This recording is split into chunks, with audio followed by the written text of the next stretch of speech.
Hey, I'm Luke Williams, and today we're going to be going over a few ways to easily upgrade your boat before you hit the water and start fishing. The first add-on that any fisher should have is rod holders. You can make your own, however, these are only a few bucks at your local department store. You'll need to make sure you mount them in a place that doesn't create holes for water to get in, obviously, but also allows you to easily access the poles while fishing.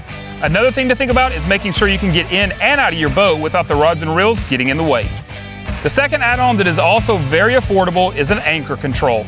You can get many types of anchor controls, but the cheap ones can work very well. Just make sure you check reviews. Having one of these is a must so you can easily drop or raise your anchor without fighting it or having to move all over the boat. The next thing you need is to check your seat condition. It's easy to forget about this till you're actually sitting out on the river, super uncomfortable.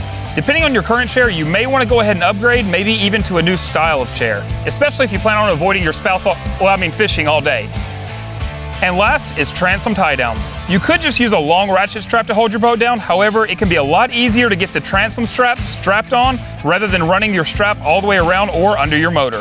You can also grab a transom set that mounts to your trailer. However, I love the quick release version with the hooks on both sides. All right, guys, what other add-ons do you know of for your boat? Let us know in the comments below, and then make sure you head to Raider Red's YouTube channel and hit subscribe. From the river, I'm Luke Williams.